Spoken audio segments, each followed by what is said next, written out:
Hey, we testing the microphone today, this morning, because it's very early in the morning. How we gonna do? What we gonna say? I am very happy today. Okay. Bars. Testing. Am I even connected? What? Am I connected? You clear? Clear.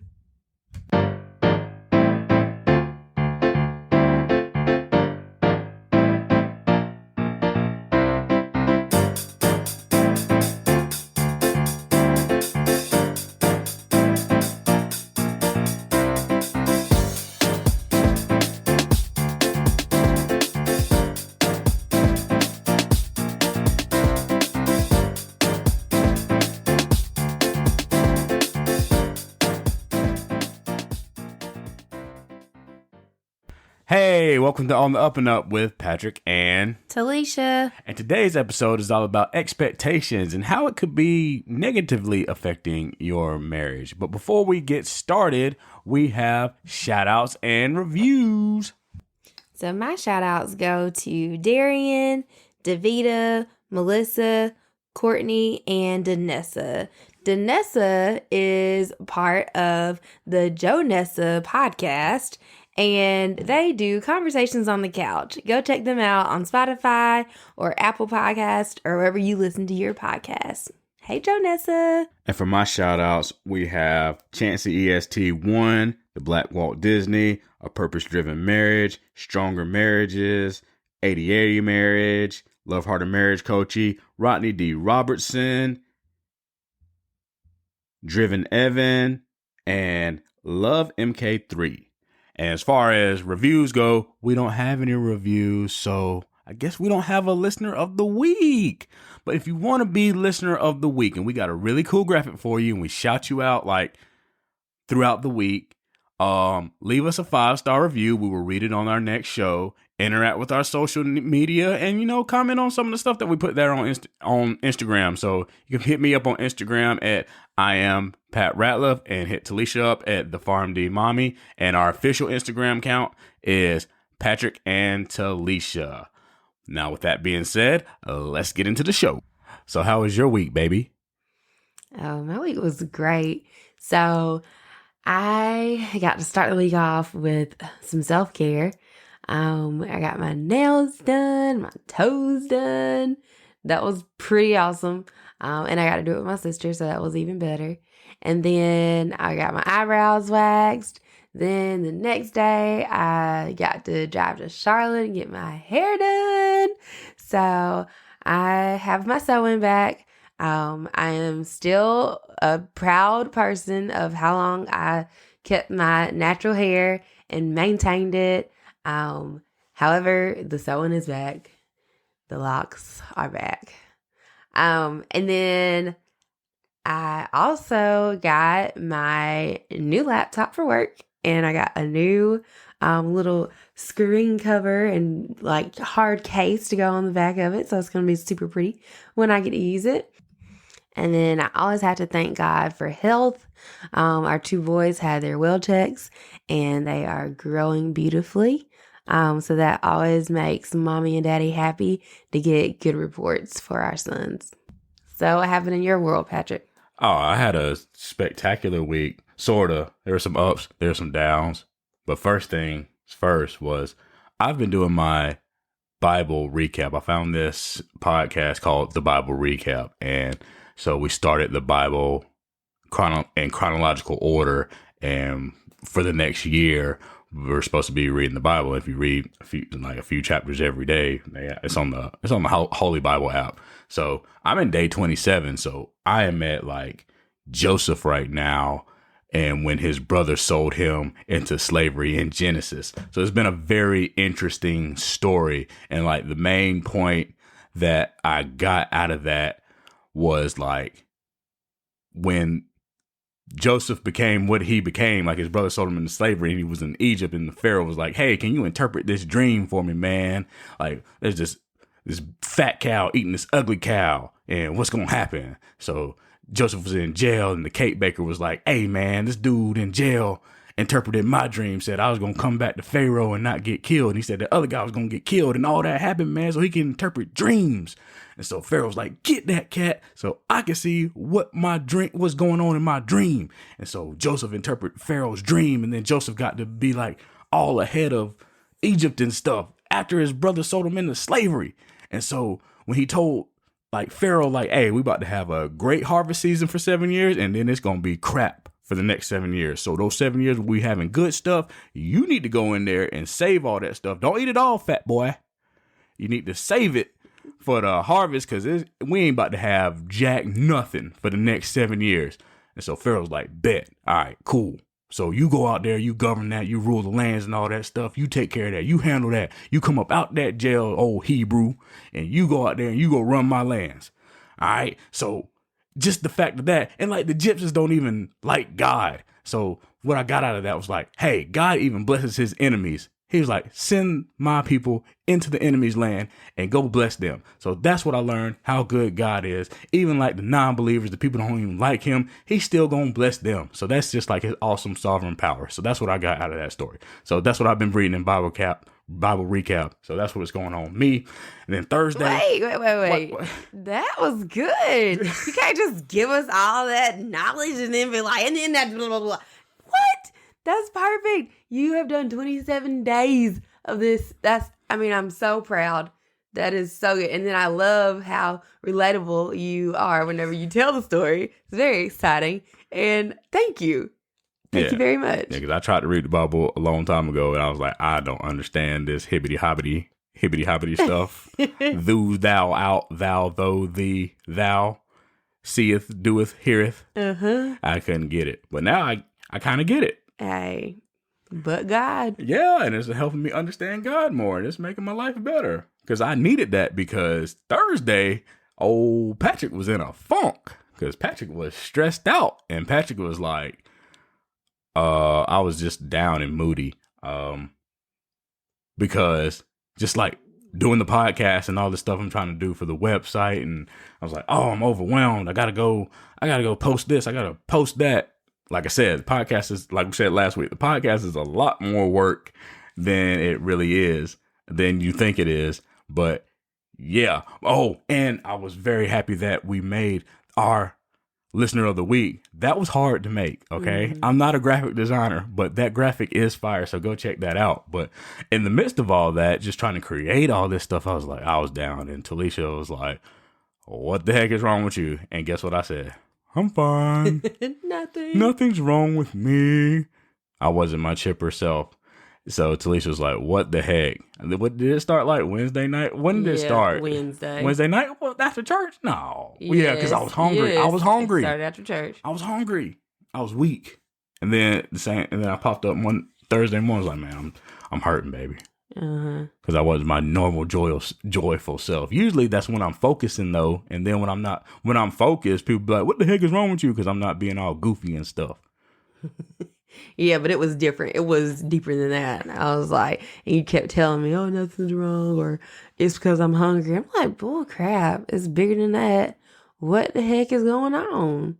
And so I had to ask you like 50 times, and then finally you kind of shared. No, I told you the website for my graphics wasn't working, man. I was like, oh my gosh, I can't even post on Thursday. Like I didn't post like on Wednesday because the freaking graphics didn't transfer our audio clips into the clips that we put on our Facebook and Instagram. So I was mad at that.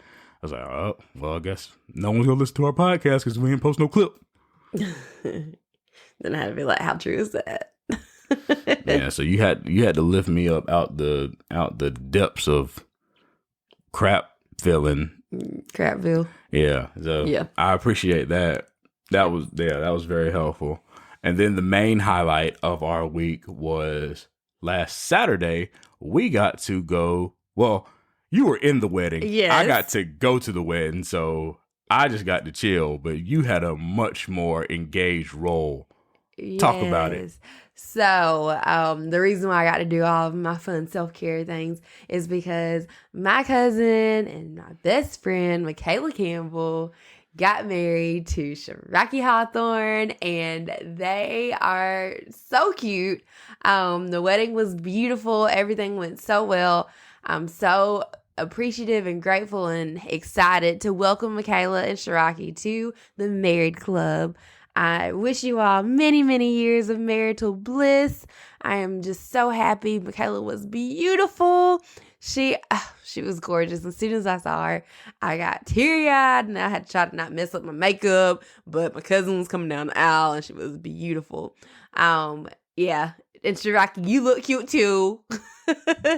It's never, ever, ever, ever about the groom. I mean, ever. It is. It is about you all too. It's just not as much about you Grooms, all. you are a prop. They would, if they could have a wedding by themselves, they would. Actually, there was something out there in them Facebook streets a long time ago. This woman married herself. Remember that? Oh yeah. Oh my gosh! Like they will have a wedding without With you. or without you? Yes. Yeah, that did exist. But no, this was so beautiful. I know I keep saying the word beautiful. It's the same adjective, but oh my gosh, I understand. It was beautiful. It really was. Like it was in a nice hotel. Like the what do y'all call them? With the face plates. What do y'all call them? What the things y'all put in the middle of the table? Centerpieces? Yeah, them centerpieces. Yeah, so those were nice. Right, like I said, the grooms were props, buddy. I don't know what be going on in the wedding. So the centerpieces were beautiful. The service was really beautiful. The preacher was hilarious. Oh yes. Oh my gosh, he was funny. He was a great comedian, man. That's what I like. And best thing about this, I mean, the weddings, when that ceremony, the real ceremony is short, that's what we like. Let's get to the partying now. Let's get to the celebration. So the wedding was really like that ceremony part was short. Yeah, everybody appreciates a short ceremony. Oh my gosh, yes. Because them long ones, Yeah. Everybody's sitting up in there hungry, and ready to go. And they had a nice cocktail hour, so when the wedding party went out there and got all them pictures and stuff, people could still like talk and get their beverage of choice, and they had the scallops and the bacon and the egg rolls and stuff, so that makes time go by faster because it's a monster. And it turned out really, really well. Like as you and I know, like behind the scenes, it's probably complete, utter chaos. But no, your guests have no clue what pains and flippity gibbets and hoopla you had to go through to get to make it actually look like it seemed. Like you're probably, when you're in the wedding, you're like, everything's going wrong. Everything is a complete disaster. Your guests have no clue. They're just there having a good time. They think everything's running smoothly, but it's like a hurricane in your mind if you're in the wedding. Yeah, Michaela didn't have too many snafus. The only snafu that I know about was one on my part, and that was freaking coming home and playing with my kids and going into the pantry, and Rowan decided to be adventurous and grab something, so then a big platter fell on my foot, and so I already am not good in heels. Yes, I am an AKA who sucks at heels. I'm old. And that platter fell on my doggone foot, so my toe was swollen, throbbing like them little cartoons. It's like that red pulsing. I was in so much pain. So you were in the game playing hurt. You was playing hurt, you was but on I didn't let the coach know because I needed to play. You was on the injury list. You was on the I injury didn't want list. to be on the injury list. Nope, couldn't tell the coach. So coach, when you hear it, don't get mad. Yeah, she was out there playing hurt, man. I'm glad you didn't like wrap it up with anything. No, couldn't bring attention to that crap. But yeah, congratulations, Michaela and Shiraki. That was an incredible ceremony. It was really fun, and it was COVID friendly, so people had the mask on. They even gave out masks. That was really They actually put that pretty mask. Yeah, like whenever we look back on this in the years to come, we're gonna say, y'all can handle anything. Y'all planned and executed a wedding in the COVID during the middle of a pandemic. In the middle of a pandemic and didn't miss a beat. That's right. Yeah, so that was good. Oh, an important part for me, I fit back into my suit. Easily. So good. Easily. All that running I've been doing, man, I fit into that suit. Man, I put that suit on. I was like, oh, it's easy. I'm back in my 36 Slims, dog. So whenever I saw you walking in, I was like, oh, that's bae. he got in a suit, Yeah. and it looks so It good. fit good. I was like, all that running, it paid off because Yep. earlier this year, well, I had to go get the stretchy pants. But now I am back in there.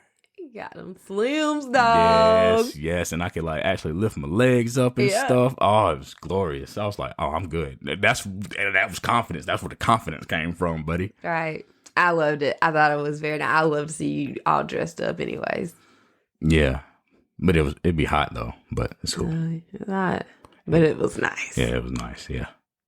And another thing about weddings is like when you're sitting, I just, this in particular, when I was sitting down, it's like, oh man, you can really feel that love. And it gives you a lot of positive emotions and that positive vibe. Like when you've been married for a while and then you go and see other people get married, it brings back those feelings that you had. And it was like, oh man, I love this woman. Like, yes, like the ceremony, it does bring up those positive feelings. That's why people like going to weddings, because it does rekindle that feeling that you had. Because it can dwindle down, but just going to that wedding, you remember like, all right, yeah, that's what we're here for.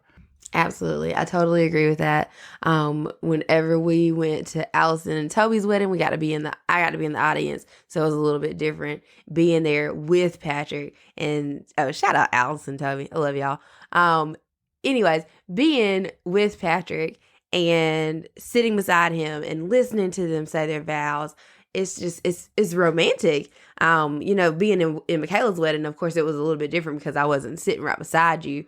But just being up there and seeing Shiraki cry when Michaela walked down the aisle, seeing his mom cry, just seeing all the tears of joy, it brought back more memories for me from our wedding. And it's kind of like a reflective thing. So it's more of a like reflective exercise, and to recall those memories and to just kind of relive those things and to be excited to see somebody else like hit the starting point. So they're starting their journey. And so you get to kind of just be like an encouragement to them because they see you too. So everyone sees, oh, well, at the wedding, you see the couple that's been married for 25 years and 50 years and things like that. And so it's just like, these are things to look forward to.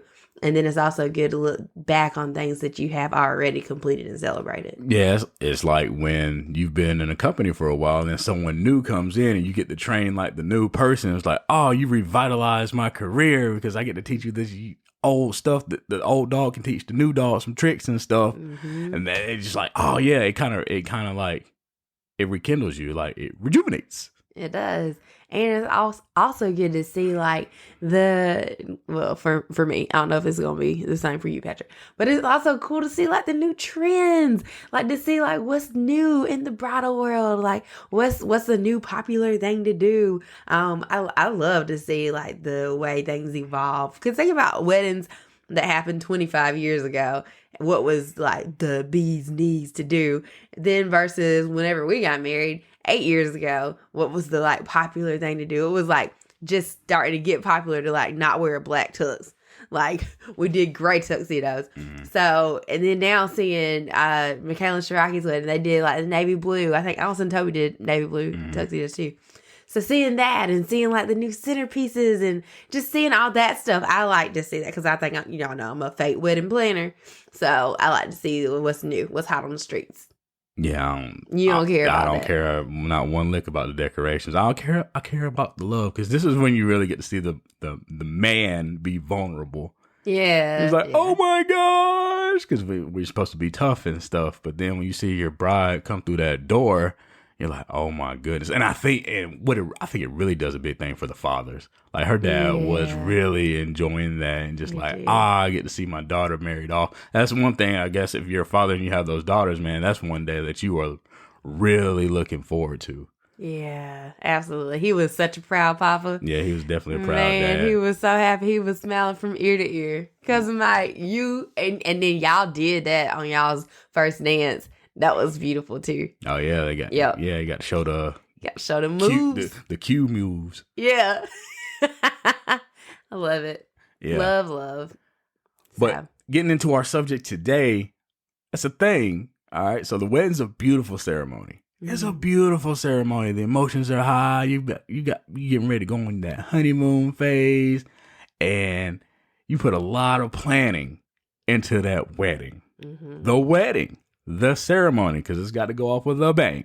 The wedding day. The wedding day. Yeah, yes. That one day.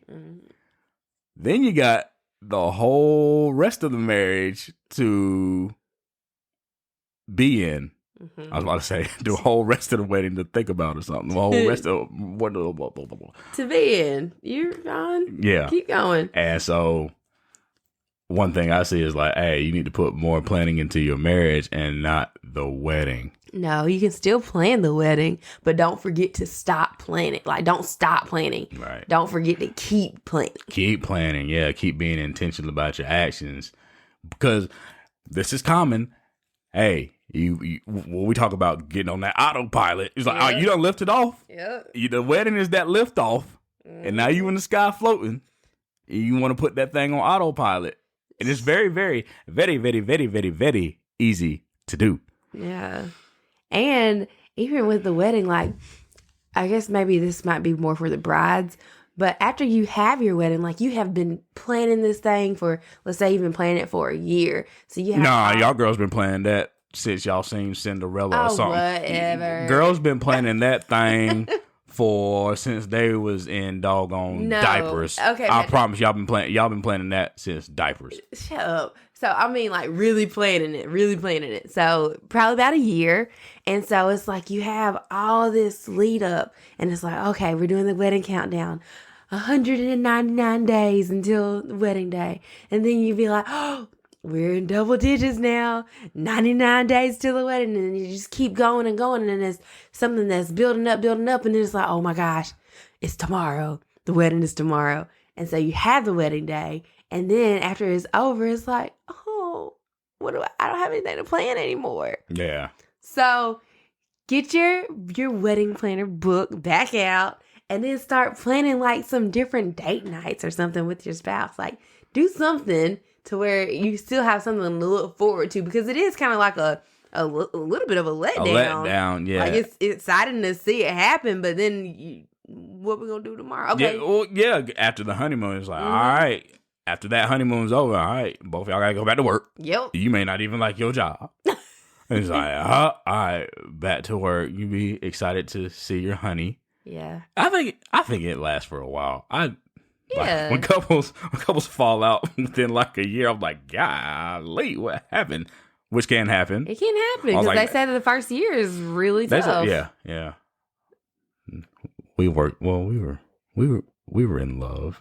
We were in love. I'm just saying, like, I can understand for some people. Logistics, definitely logistics. Yeah, especially if you're like, oh, I'm moving into a different state or something, or or one has to leave their family or something like that. Yeah. It can be really, really difficult. Yeah, that shakes things up. And if one person was like really, really close to their family, and now they're trying to cleave so that they can start their new thing. Which is what the Bible says. It says to do that. It didn't say it was easy. Yeah. True. True. So you got to do it. But yeah, like for us, it was, a seamless transition, because we were still here, in Greenville, our hometown. Like, we lived here. We grew up here. Yeah. So that probably helped with our transition. And we had been dating for forever and a freaking day. It wasn't too much that I could find out about you that was new. Yeah, but just like, I was like, oh, the wedding, like, I love you even more. Like, every time we go into a new season, I guess it's like, oh, I love you even more. Except the kids, that's a different season. Oh, you show. That's a different season. That's winter. That is winter. Winter's here. The wedding is summer. That winter, the kids, that's winter, and you gonna be in winter for a long time. Yeah. Winter is trying. Yeah, that's the hard one. That's the hard season, man. Marriage, that's the summer. You're like, summertime. That's right. And another thing that will transition you out of that summer season are expectations. Mm-hmm. So you can be in the happy season, and then you're going along in the summertime. Everything's great. And then all of a sudden, you know what, you're starting to notice things about your husband, or you're starting to notice things about your wife as you're starting to live together and become more accustomed to each other, because something just isn't clicking right. So you had these certain ideas in your head that were going to be met, what we like to call expectations. You had certain expectations that you had, and you didn't even know you had them. You didn't even know that you had these expectations until they weren't being met. And then all of a sudden, oh, that's annoying. Oh, that's annoying. Oh, I expected the dishes to be done when I got home, or I expected the grass to be cut. Oh, I did not expect that this person was going to think that they were going to handle all the money and put me on a budget. Or I expected to go to this church, and we ain't going to this church. Or I expected that I would see my family this amount of times. Or I expected that the sister wasn't going to get the garage code passed so she can just run up in my house all the time. What is that? I didn't know that we were going to have an open door policy to our house with the family. Shut the heck up. What? What? Shoot, shut the heck up. Again, Ariel, you can come over anytime you freaking want to. No, you can't. And that's what I'm talking about, expectations. Or you expect someone to be in a job a certain amount of time. Oh, you're a teacher. You're going to stay a teacher. Or you're in corporate America. We got this good old insurance, and they quit their job to go pursue their passion or whatever. And now we go from eating steak and shrimp to rice and beans all the time.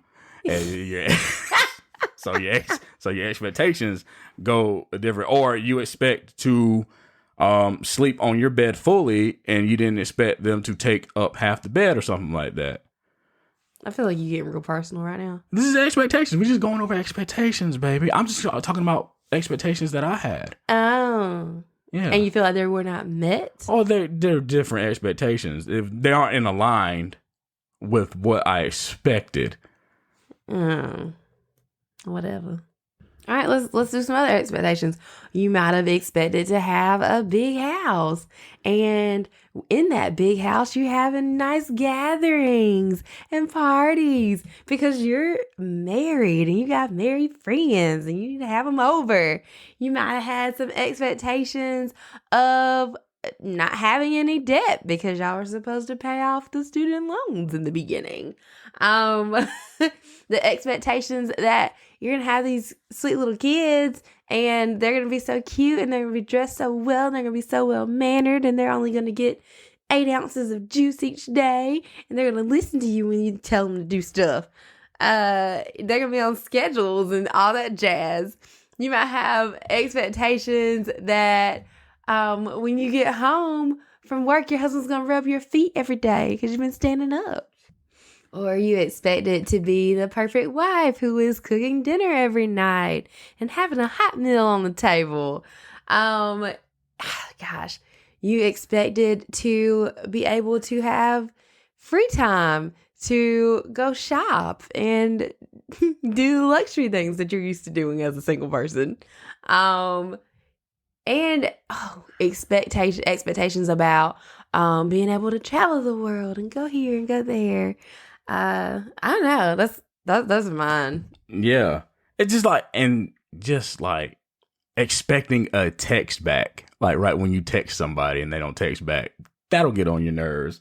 You expect while they're out and they come back home with some food from a restaurant or something, and you be like, "Where's my food at?" The only person who does that is you. That's sometimes, but you be good. You on a new diet now, so you like, I don't want none of that worldly food. But I expect you to see if I need food. I'm always checking your location, so I'm like, oh, she buy Chick-fil-A, bring me some Chick-fil-A. You need to check your phone more and see where I'm at. Or you expect them to be punctual. Even you expect them to be punctual, just like in marriage, just like the outside world thing. Just like you may have been expecting your company to do right by you, like, oh, my company's gonna do the right thing. They won't lay me off. They value me. Psh, how well did that go? And then you expect how this one, you expected 2020 to be like your year. You expected 2020 to go smooth. And I bet you didn't expect that you would be teaching your kids. You would become a teacher, a certified teacher, did you? Yeah. Oh, again, my heart goes out to y'all parents with kids in school. Or you loan somebody some money and you expect them to pay you back. How'd that go? Yeah. What do expectations do to you? Yeah. They hurt. They hurt. They really, really when they're hurt. Not met, they hurt. And so in marriage, like before you get married, you start to look at these things, maybe, but they don't bother you because you're in love. That love will blind you to those things. It's like, all right, I'm sure that's really annoying. That's really annoying how he clips his toenails or something like that. Or she's always late, always late. But when we get married, that's going to change, man. They're going to be a new person. Wrong. Wrong. That person is not going to change. Then all of a sudden you had all these expectations in your head. Then all of a sudden down the road, it's like, dang, this is not what I had in mind. Yeah, and the key word there is in your mind. So whenever you have these expectations and you just keep them in your mind, it's going to be hard because if you don't like verbalize what the expectation is, then you or your spouse, you don't have a fighting chance at meeting them. And in that way, it's going to like minimize disappointment and confusion. I did a BLS or basic life support training a couple of weeks ago. And it was so important. Like whenever you have someone who's down, you have to be specific when you get there. Like you have to say you and point to someone. You call 911. You get an AED. Like if you just say somebody get an AED, somebody call 911, then nobody's going to do it. Yeah, like the movies. Yeah. And it's like, people, don't you see what's happening? Well, you weren't specific enough and you didn't spell it out. So the expectation wasn't met. So you have to do the same thing in your marriage. You have to say what you want. Yep. Even if it's uncomfortable. I think another thing that happens down the road in a marriage is that if you've been, well, you get to know each other. So you think that you know what their responses are going to be. I think a lot of things don't get said because you expect or you assume that they're going to respond a certain way. You're like, man, I did this. I want to bring it up. I ain't going to bring it up because that's going to cause conflict. And because of your previous interactions, like you're scared to even say something. Like you do that to me sometimes. You're like, man, I ain't going to say it because I know you're going to get mad about that. It's like, yeah. I wasn't even going to say anything because I know how you're going to react. Not this time. Right. I can change. And then sometimes it's cute to have like expectations like, oh, I know that Patrick likes iced coffee over hot coffee. Like, yeah, I know that. But don't take for granted that you know everything and how they're going to respond to every situation because you don't. So get out of your head and actually verbalize it. Say it out loud. That way y'all can be on the same page. Yeah, like discuss those and actually like sit down and have like a discussion of what your expectations are.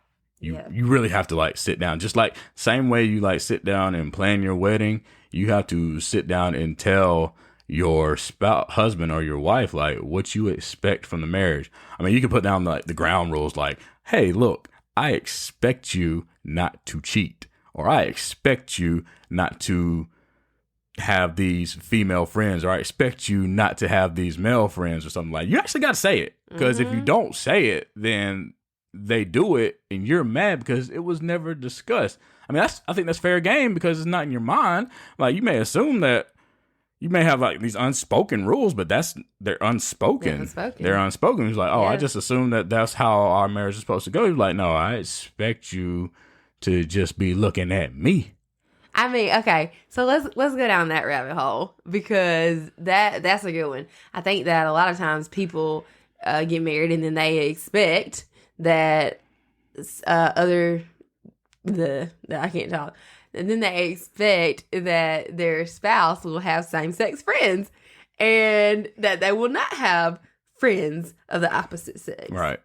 So what are your thoughts on that one? I mean, for us, you remember when we were dating, we go through each other's phones like, man, how many dudes you got in your phone?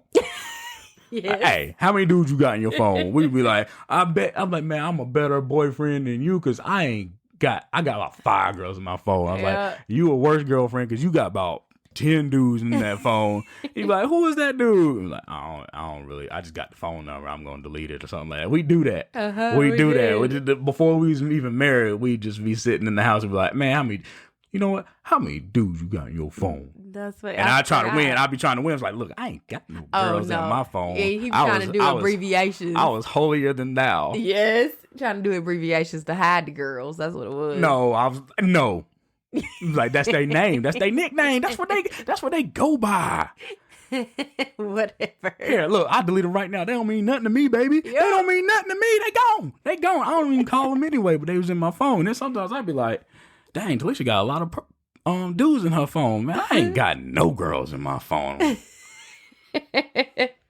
Well, thank God for maturity, because that was in high school. We don't go through each other's phones to see how many dudes we got in there, how many girls we got in there anymore. Speak for yourself. I check your phone all the time. I got a bug in your phone. Oh, yeah. I got the account. Okay. I be checking that thing. I'm like, who is that? Who is Bryce? Hey, Bryce. So in our marriage, I don't think that we have the expectation that we won't have opposite sex friends, but we better know about them friends. Absolutely. I think that it is an expectation that you're not gonna have no secret opposite sex friends that you on the phone with and talking to, email. No, they're our friends. Oh, yeah. Expectations like, do we have an open door policy on like our social medias? Do you have the password to my phone? I'm like, here, you can have the phone. Don't matter to me. That's what we have. That's what we expect. We expect to be able to go to each other's phone and go look up something on the phone and not expect something to freaking pop up. Something crazy. Right. Exactly. So I have a great friend named Bryce, and he is of the opposite sex. And I remember whenever Patrick would answer the phone, Bryce would be calling, Patrick would be like, hello. Who is this? Who is this? What you want? Yeah. Bryce would be like, hey, can I speak to Talisha? Didn't care. Did not care. Not one iota that I was her boyfriend. Did not give a darn. Nope. Because it's just friends. Because it's just friends. And on top of that, Bryce and I went to high school together. Patrick knows Bryce. Bryce knows Patrick. Like, there's obviously nothing there. Me and Bryce, that's like my brother. Yeah. So I think that whenever Patrick was out in the work field, I remember having to be like, okay, well, I need to know about your friends at your job, because it was a big company, so it was a lot of people there. And I think we did talk about in the podcast, like when we go to that Christmas party, they better know who I am. I didn't know Patrick was married. Yeah. And sometimes people will still test your gangster. they know you married, and they still gonna be like, hey, I broke up with my boyfriend. Okay, who cares? Yep, that's what I said.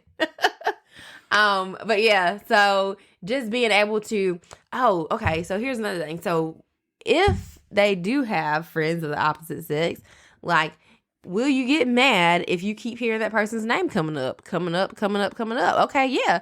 For me, I will get mad, because I'm gonna be like, okay, why is that name continuously coming up?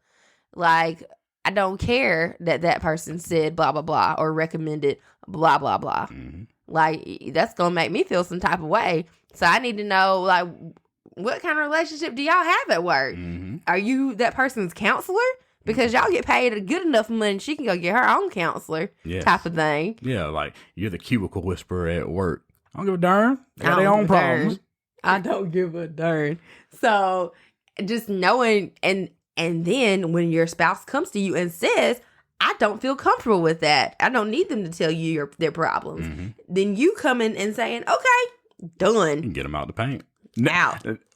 Never defend the other person and how you want to be in a relationship. I hate when I see that, oh, that's my friend, I don't want to get rid of him. Yep. Are you crazy? Yep. That's the dumbest thing you can ever do. Your spouse should never, ever feel like they're in competition with anybody else. Absolutely. It's number one or last. Like, if they not first, you last. Ricky Bobby. Yeah, Ricky Bobby. You follow the Ricky Bobby rule on that. Right. They better be first, buddy. Yeah. So I'm grateful for that expectation being met, but it was met because it was verbalized. And there's some things that you absolutely should expect in your marriage so that you don't get caught off guard. So, example, like you should expect conflict to be in your marriage. Like conflict's going to happen, and that's okay. Like we talked about in the autopilot episode, like if you don't have conflict, nothing's being said and stuff is bubbling up under the surface, right? Right. So, and you can also expect delays. Like we plan to be out of debt at a certain point of time, and then like life happened, like cars broke down, had to get into a house so the apartment companies wouldn't screw you every single month. I had to go to grad school to remove the ceiling off of my career, or expect like delays, like you're going to have kids or emergencies happen. Like you need to expect delays in your marriage. Like you can plan it all you want, but you need to have like expectations that, hey, these plans might get delayed so that you won't get disappointed. Like, oh, we fell off. We're off our like timeline or whatever. And you go get disappointed. You need to expect those delays. You need to expect disappointments. Yep. Like you are not married to the perfect person. The only perfect person is Jesus. He the only one who ain't gonna disappoint you. So if you expect your husband or wife to fill the role of what Jesus should be doing in your life, you're going to be disappointed. But you should expect those disappointments from your husband and wife. You should also expect to be annoyed. Expect to be annoyed by your husband or your wife, because they're going to annoy you. They have quirks. Like mine is punctuality or something. Like mine is punctuality. Like mine is punctuality. Yeah, you mean I'm not? I expect you to be punctual and you're not. So I should expect to be annoyed by that. And when I expect it, here it comes. Here it comes. Here it comes. Okay. So when I expect that, it's like, all right, cool. I won't be like disappointed because I expect disappointments. I expect to be annoyed. So don't go off the freaking rails, because you got to expect that. You got to plan for that. Expect to think that you're doing more in the marriage. Okay? That's just a fact. At some point in your marriage, you're going to be thinking, I'm putting more into this marriage than this other person. Right? Yeah, and then but you have to also realize whenever you have that thought that you're the only person that knows 100% of what you're doing. You don't know what your spouse is doing 100% of the time. So you don't know what they did or didn't say to consider your feelings here or there, but you know what you did to consider their feelings, because you're in your head. You have all the thoughts that you have, and you can't prove that you're doing more. Well, in most cases. You can't prove it. Yeah. Okay. So when you start feeling put out and put upon, instead of attacking your husband and attacking your wife that you feel like you're doing more, you have to calmly express and sit down with them and ask for their help. It's like, hey, I feel like I'm hitting these dishes over and over and over. I'm hitting this vacuum floor over and over and over. Or I'm folding way too many clothes. You got to sit down. It's like, hey, could use your help, partner. So expect that. Expect that. That's going to happen in your marriage. I promise you it's going to happen. Yeah. And then expect to disagree with some of the decisions that they make. All right. You got to expect disagreement. You're not always going to get along. Because you didn't marry yourself. Exactly. Yeah. You didn't marry yourself. So you're going to have disagreements. They're going to have other thoughts and opinions and worldly views of their own. And they're not going to come to the same conclusion that you came to with that decision. So expect that in your marriage. And then, expect to not be attracted to them at all times. Luckily, I am so super still attracted to you, Patrick. I've been running. You've been running, dog. But I'm telling you, there are some times where you are unattractive, especially like when you blowing that gas everywhere. Oh, okay. Well, you should expect that. Yeah, I should expect that. Exactly. And because I expect that, I still love you anyhow. So just know that sometimes the attractive part is not going to be there. Yeah. Yeah, because we're in the long game. This is a long flight. It's a world where you're going to be flying around the world multiple times with your spouse. This is not like you hit your trip and you're done. It's a long-term game, so they're going to get older. All right? Gravity is real. Shoot, mommy bodies are real. It's in Hollywood where you go out and see some imperfection. You get Botox and your lips look like a baboon's butt. I don't know where that came from, but I've just I just, your lips look swole. I can't stand it. People can get Botox and not have a baboon butt. Some of them, lips. some of them, like some of them Orange County ones, buddy, ridiculous. Anyways, we digress. I digress. So what we talk about, like expect not to be attracted to your spouse is like, and that goes into having your sexpectations, all right, in marriage. So we've been reading on the concepts and stuff, and so basically you're gonna have one person who's the high desire, that's like anytime, any place, and then you're gonna have the low desire, not to be confused with no desire. They just have a lower desire, just like anything in life. If you and your partner are going after like a certain goal or something, your partner wants something. Like Talisha was like the high desire person when she wanted to get the house, and I was the low desire person when we wanted to get the house. Or like in money, like there's a high desire to save and there's a person who has a low desire to save. Same thing that happens in the bedroom. Like there's the high desire person and there's the low desire person who might needs to get warmed up or something like that. But having those expectations, like if you're the high desire person, you always expect the low desire person to come around and you're like, hey, it's time. And they're like, no, it's not time. Or you need to put in a little bit more work, and you start getting frustrated. Like you need to expect that frustration. You need to respect their wishes to not want it at that particular time because they might be tired. Or if you expect the baby to go to sleep so you can actually be romantic, don't go. I'm gonna tell you right now, don't expect that baby to go to sleep, because if you think you about to have romance time and your baby is going to fall asleep and allow y'all to do it, it ain't happening. It ain't happening. And you will go to bed mad because that baby is the blocker of all blockers. So you need to expect delays in that area, especially with the newborn. You better expect it, buddy, because if you don't expect it, it's just gonna create a whole bunch of problems. So you need to manage your expectations right then and there, buddy. Absolutely, and we can speak on that personally.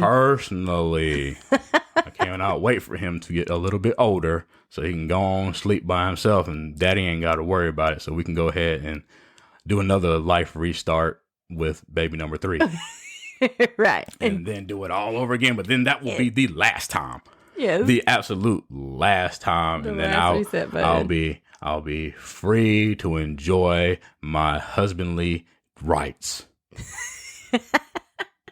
bestowed upon me by the good Lord himself. Right. He gave us that gift to enjoy it, and enjoy it within the confines of marriage. And he wants you to have a great time in there.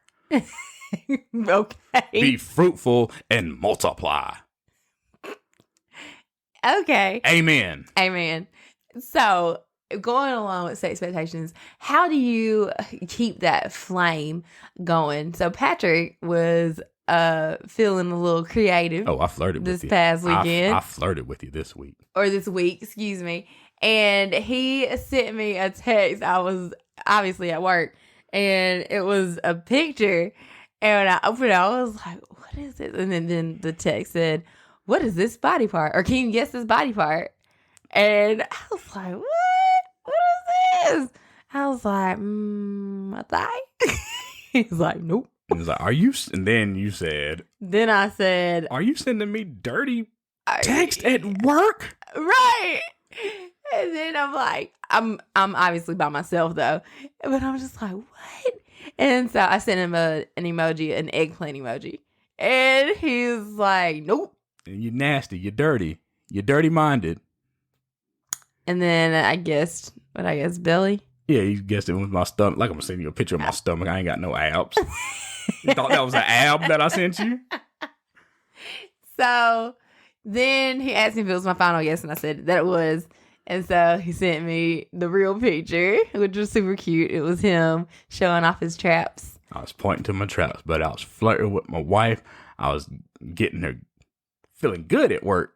Yeah, it did. It felt good to receive that text message. Thankfully, I have my thing on so where you can't just see what text is coming through on the lock screen. Right. Yeah. And be like, what? Yeah, check that. But that's just, I was just feeling romantic in the middle of the week. And it was like, hey, let me send her that. That's cool. It was, and I love the flirtation. So how did you think about doing that? What made you think of that? I got it off of an app. Okay. I got it from the resource. I'm always looking into resources to like keep it going, man, because it's fun. That's fun. We're always on our phone. And like I said, I told y'all we are working on a resource to help y'all with that. Should have it out in the next couple of weeks. Yes. So it's just really fun. Like she was like, your spouse gets a pleasant surprise like that, like a guessing game to like get rid of the monotony of the day to day. And then it's like, oh, I got something to look forward to when I get home. Right. Yeah. Yeah. Put that positive expectation in their head, but still don't expect anything because we still got the baby. So. Yeah. No, don't go too overboard with your expectations. Expect delays. Expect delays. And if something doesn't happen exactly the way you want it to happen, that doesn't mean you just stop trying. Mm-hmm. Keep on doing keep going because it's fun. It's because you love your wife. Yes. And then expect to be with your spouse until the end. Expect to put everything in there because this is an investment that you're making in your forever. So don't hold back and say, oh, well, if we hit year 5, then we can have kids, or then I'll give him we'll have a joint bank account. Then if we can last 5 years, then we can do this. Like, expect to be with them until the end. Go all in. No Clemson reference. Go all in your marriage because you expect that everything is going to be fine. Everything is going to work out well, and everything is going to continue to flourish and prosper. Yeah, because if you have all those other expectations that we previously talked about, then you won't be getting upset. But that brings me to another thing. Like, do expectations even lead to additional happiness? I don't think they do. Let me tell you why. So I got this passage out of a book, and it's about expectations. And it says, like, modern Americans bring to their marriages the most overstuffed bundle of expectations the institution has ever seen. We expect that our partner will not merely be a decent person, but will also be our soulmate, our best friend, our intellectual companion, our greatest sexual partner, and our life's complete inspiration. Nobody in human history has ever asked this much of a companion. It's a lot to ask of one mere mortal, and the inevitable disappointments that follow such giant expectations can cripple marriages. So that's from Elizabeth Gilbert in her book called Committed. A Skeptic Makes Peace with Marriage. Like, there's so that like your spouse has the weight of your expectations and the weight of the world on their shoulders. Like I said, that marriage ceremony, like, oh, everything's going to be happy, and your spouse has all these expectations put upon them. They'll never live up. Like I said, guess who they not? Jesus. So you can't expect them to do it. So as far as like leading to like additional happiness, it doesn't lead to additional happiness because I think like you may have expectations, and even if your expectations are met, are you extra excited that they got met? So if I expect the house to be clean when I get home, and I get home and the house is clean, am I going to be like, great job, you did such a great job? No, you'll be like, well, I expected that. Same thing like when you're in your job. If like your boss expects you to do your job, and you do your job, is your boss going to give you an extra hoorah, thanks for showing up on time and doing your job? No. So it's not going to lead to like any type of additional happiness. So how do you get that additional happiness? You're only additionally happy if you get surprised. Like you do your job and you get a bonus. That's going to make you happier. Or if you didn't, or you expected the house to be clean, but you come home, the house is clean and the yard's clean. You're like, dang, I expect you to do all that. That's when you're additionally happy. So having your expectations met don't lead to additional happiness from you. They only lead to like keeping the standard the same. Like you're like in the middle, like you're at 0. It doesn't lead to like a +5. Only when you're surprised do you get the +5. So should you take those expectations away, or should you as a spouse work harder to exceed expectations? Okay, no, I don't think you should take those expectations away. Maybe you can relabel them as, okay, these are standards, not expectations, because you always want to, quote unquote, exceed expectations. But whenever that comes into play, I think it needs to be more of a like self-conviction, like something that's self-motivated, because if your spouse is constantly saying, you're not exceeding my expectations, you're not doing this, then that's going to create a not good enough syndrome. And then you're going to feel like, well, no matter what I do, it's not good enough. It's not okay. So why even freaking try? Why even show up?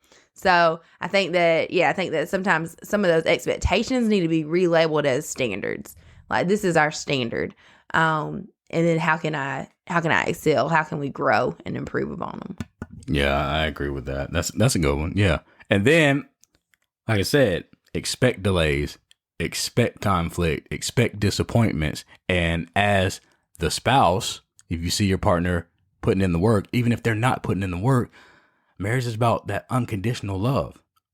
Just like who? Just like Jesus. Is you fall short every stinking day. And guess what? He loves you more than ever, all the time. And that's how you're supposed to love your spouse. For husbands, love your wife as Jesus loved the church. That's right. So that's how you manage that situation. Yeah, and then you'll never fall short because you're living and loving the way God did. Yeah, and another thing is, and that comes with understanding. You have to have understanding for your husband or understanding for your wife. You have to take time to listen to be understood, seek to understand, then to be understood. Like when they're telling you something, or if they say what their expectations are, you have to understand. It's like, okay, that makes sense. Instead of interjecting with what you want. I think a big part of expectations is a lack of understanding and you expecting them to handle a certain thing or a certain thing or handle things a certain way that you would handle them. And that's going to lead to you being disappointed in the first place. So I know something that for me personally is like, man, when I see you do something or not do something, it's like, man, I would never do it that way. Like, who does it that way? And you're stuck in your self-centeredness instead of having empathy and understanding for your wife. That's exactly what I was about to say. You have to have empathy. You have to be empathetic because you need to, maybe you can't necessarily experience it, but you need to understand and that honor experience. it. Exactly. Yep. And honor it. So empathy is going to be key and critical in your marriage. Another solution to, not additional happiness, but just having your expectations met. When those expectations are met, express gratitude. Like without gratitude, you're never going to have any type of additional appreciation or additional happiness to your life if you're not even able to express gratitude for what you do have. And that's why I have a gratitude journal. So what am I grateful for? And you need to be intentional about that. I think everyone should have some type of gratitude journal because, like I said, you get in that autopilot, you get into that day to day, you start to forget what you're actually grateful for. And I always think about this, like we're all like one car accident away from not having our husband or not having our wife or losing it all within the blink of an eye. We talked about it last week, like show them the love while they are here. Like you must express like your gratitude, and don't just write it in your journal. Express to your husband or express to your wife, this is what I'm grateful for. Like when I was down this Thursday, like I was grateful for my wife to carry my burdens that I had until I was able to stand up on my own. I wrote that in my gratitude journal. I was like, thank God for Talisha to carry my burdens for me that morning. Like you took the kids in their car, so I didn't have to, because they were screaming. And you carried my burden for me until I was able to stand up on my own 2 feet. And I'm extremely grateful for that. Whether I expected that or not, I didn't expect for you to like take the whole load off of me, but you did it.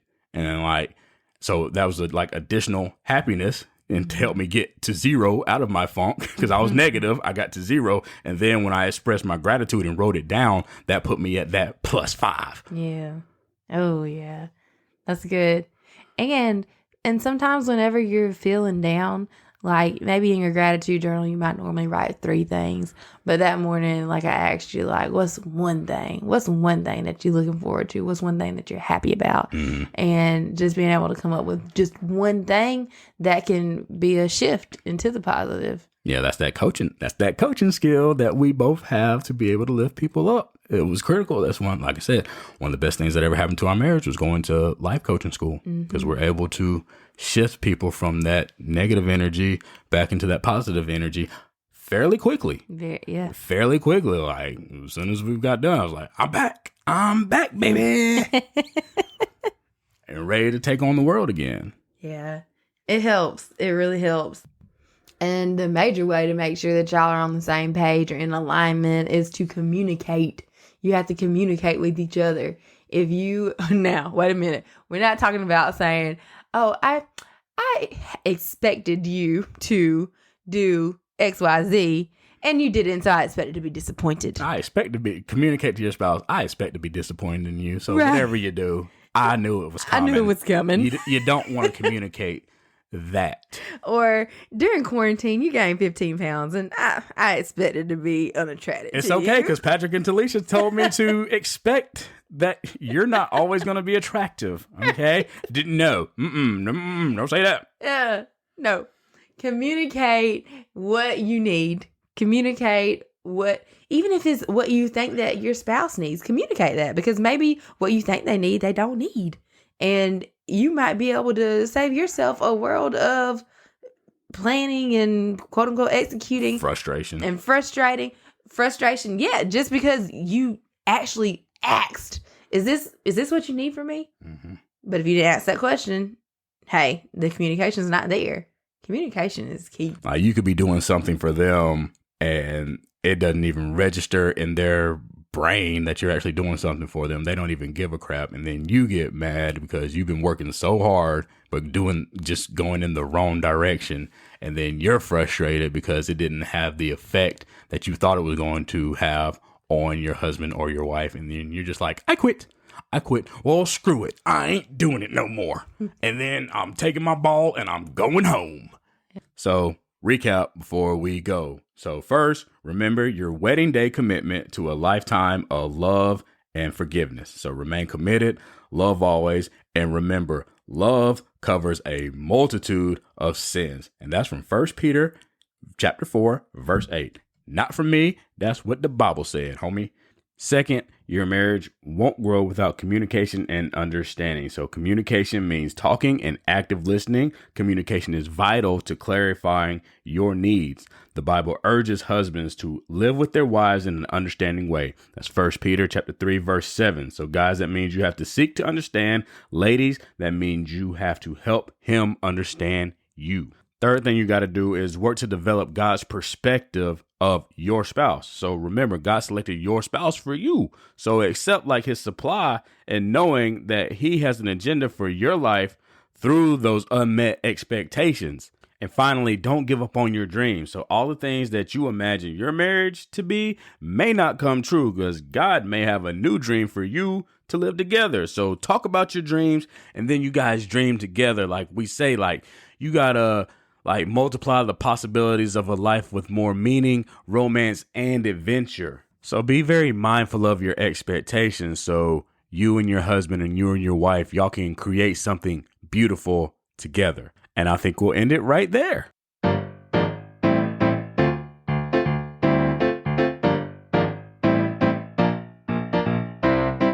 Thank you for listening to On the Up and Up with Patrick and Talisha. For access to all of our episodes, please subscribe to our podcast on iTunes, Google Play, Spotify, and wherever you listen to our show. Leave us a 5-star rating and review on iTunes, and we will give you a shout out on our next episode. Stay connected with us on Twitter and Instagram at I am Pat Ratliff and at the Farm D Mommy. Thanks again for listening, and we will see you next week. God bless.